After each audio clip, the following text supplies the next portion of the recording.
강단심 누구야? 너 정체가 뭐야? 잠옷 차림 그대로 촬영장에 들이닥친 차세계의 그 외침에 신설이는 끝내 개꿈이라며 한마디로 잘라버렸죠.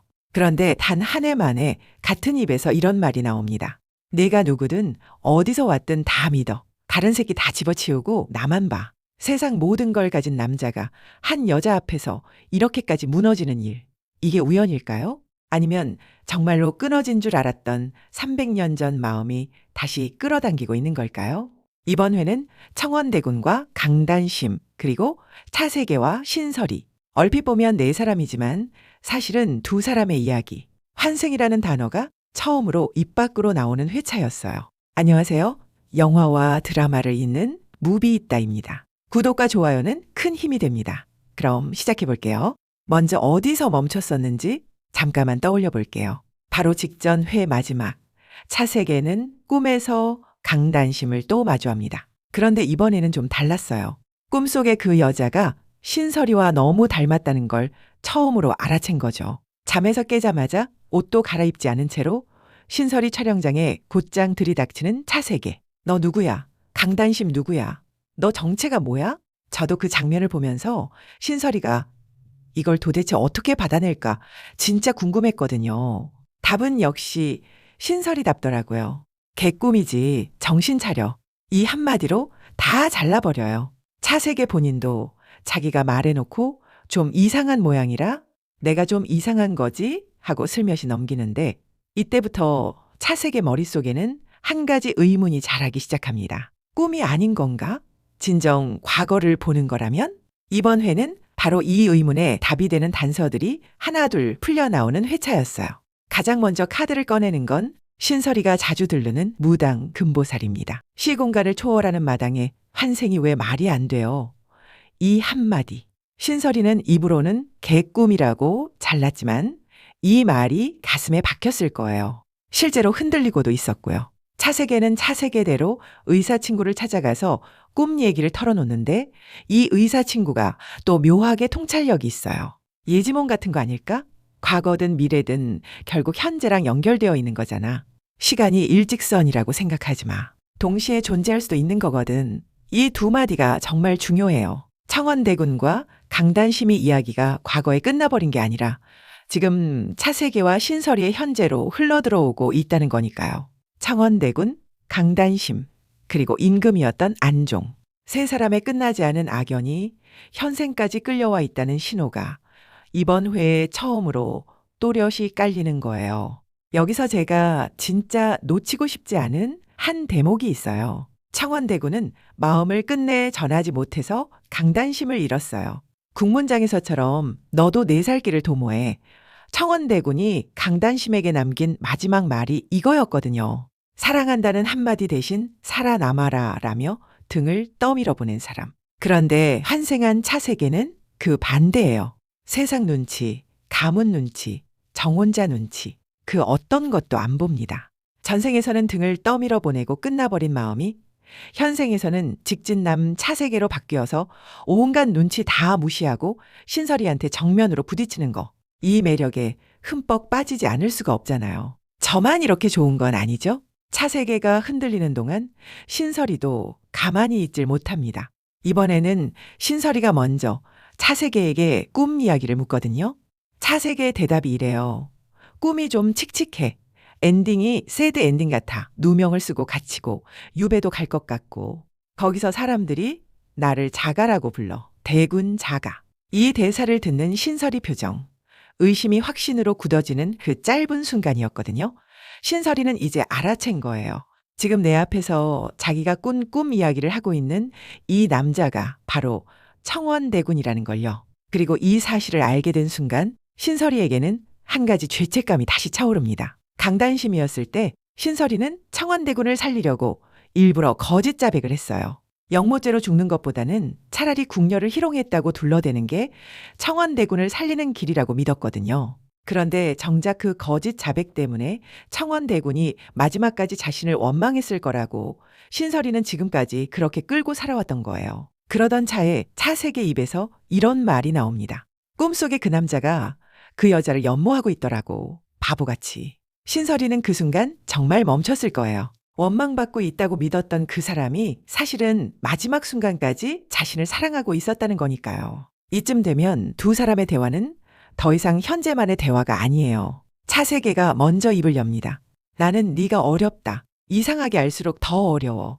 내가 많이 좋아해서 그런가. 세상 다 우습다는 사람이 한 여자만 어렵다고 인정하는 그 한마디. 차세계가 이런 말을 입에 올린 건 사실상 처음이에요. 그러자 신설이가 이렇게 받아요. 꿈이 아니라면? 꿈이 아니라면 어쩔 거냐? 가족도 친구도 없는 그 궁녀. 살기 위해 뭐든 버리는 여자라면 어쩔 테냐? 이 대사는 사실상 신설이의 자백이에요. 내가 강단심이면 어쩔 거냐고 시험하듯 자기를 차세계 앞에 내미는 거니까요. 차세계는 그 말의 무게를 다 알아챈 표정으로 신설이를 한참 바라봅니다. 그 차갑던 차세계가 전생, 환생, 그딴 게 진짜 있는 건가 싶어 이제는 진지하게 고민하기 시작한 순간이에요. 그리고 신설이는 혼자 다짐을 합니다. 마음 따위 아껴서 뭐해? 아껴봤자 똥 된다. 전생에서 끝내 전하지 못해서 잃은 마음, 그리고 현생에서도 또 숨기고 살아왔던 마음. 신설이는 이번에는 정말 안 그러겠다고 결심하는 거예요. 이쯤 되면 진짜 두 사람 마음 아끼지 말고 그냥 두근두근만 하면 안 될까요? 이번 회에는 청원대군의 마지막을 짐작하게 하는 단서도 하나 흘러나왔어요. 박물관에서 신설이를 만난 큐레이터가 오래된 그림 한 점을 보여줍니다. 반쪽짜리 미인도라고 부르는 그 그림인데 관람객들에게는 인기가 없는 작품이지만 박물관 사람들끼리는 미인도라고 부른다고요. 그 그림 속 여자가 신설이와 깜짝 놀랄 만큼 닮았어요. 그리고 그림 옆에는 청원대군이 강단심에 대한 마음을 담은 연서가 함께 쓰여 있는데 그림의 일부가 불에 탄 자국으로 남아 있어요. 연서가 일부만 탄 채로 남아있다는 건 그림을 보관하고 있던 청원대군에게 무슨 일이 있었다는 걸 짐작할 수 있어요. 그래서 저는 청원대군이 유배지에서 자연스럽게 떠난 게 아니라 임금 안종의 손에 죽임을 당한 게 아닐까 의심하고 있어요. 그리고 그 누명과 죽음의 그림자가 지금 현재의 차세계 주변을 다시 어슬렁거리고 있죠. 이번 화의 또 다른 큰 축은 최문도 라인이에요. 앞서 차세계가 먹는 약을 바꿔치기해서 위험에 빠뜨렸던 그 간호사 기억하시죠? 의식불명으로 한참을 누워있던 그 간호사가 드디어 깨어났고 가장 먼저 찾아간 사람이 다름 아닌 차세계입니다. 여기에 또 하나 거의 영화 같은 우연이 겹쳐요. 차세계 친구 사무실에 놓여있던 화분에서 최문도가 심어두었던 도청장치가 우연히 발견됩니다. 하나도 아니고 두 개의 결정적 증거가 같은 시점에 차세계 손에 들어온 거예요. 차세계는 그 길로 최문도를 찾아갑니다. 간호사의 자백 녹취까지 손에 들고요. 얼마나 회장 자리가 욕심이 났으면 이런 짓까지 했을까? 나도 한참 생각을 해봤다고 차세계가 운을 떼는데 이 장면이 진짜 차세계답더라고요. 화를 폭발시키지 않고 가장 차갑게 묻는 방식이요. 그런데 최문도도 그냥 당하고 있을 사람이 아니에요. 신설이가 자기와 따로 만나는 장면을 찍은 사진들을 차세계 앞에 쫙 펼쳐 보입니다. 네가 그렇게 믿는 그 여자가 사실은 나랑 딜을 했다는 식으로 차세계의 가장 약한 곳을 정확히 찌르는 거예요. 여기서 잠깐 최문도라는 사람을 다시 들여다볼게요. 이 사람이 보통 사람이 아닌 게 차달수 회장한테 자기 간을 이식해주기까지 했어요. 회사를 위해서도 누구보다 발에 흙 묻혀가며 일했고요. 그렇게 헌신을 다했는데도 차달수는 결국 모든 것을 손자인 차세계에게 물려주려고 합니다. 차달수가 어느 날 최문도한테 이렇게 말해요. 세기 자리 하나 만들어봐. 회사에. 이때 최문도가 머리를 굴리는 게 보입니다. 차세계를 미국 지사에서 인지도부터 쌓게 한 다음에 한국으로 데려오는 게 모양새가 좋겠다고 제안하거든요. 사실상 차세계를 잠깐이라도 한국 밖으로 떼어놓겠다는 책략이었죠. 차달수의 대답은 한번 생각해보자였습니다. 그리고 그 직후 회사에 인사 발령 공지가 떠요. 그런데 미국 지사로 가는 사람은 차세계가 아니었어요. 최문도였죠. 이 장면을 보면서 저는 이런 생각이 들었어요. 차달수 회장은 사실 이미 다 알고 있었던 것 같아요. 최문도가 무슨 마음을 품고 있는지, 그동안 차세계에게 어떤 짓을 해왔는지요. 그런데도 간 이식까지 받은 조카니까 그동안은 모른 척 눈 감고 있었던 거죠. 이제는 그 모른 척이 끝났다는 신호이기도 해요. 그렇다고 최문도가 곱게 미국으로 떠날 사람도 아니죠. 이번 회 마지막에서 신설이 사진을 들이미는 그 장면. 저는 이게 최문도의 본격적인 반격 시작 알림처럼 느껴졌어요. 최문도와의 대치 끝에 흔들린 차세계는 신설이에게 그 분노와 의심을 그대로 쏟아붓습니다. 왜 최문도 만난 거 말 안 했어? 내가 너한테 그렇게도 못 믿어온가?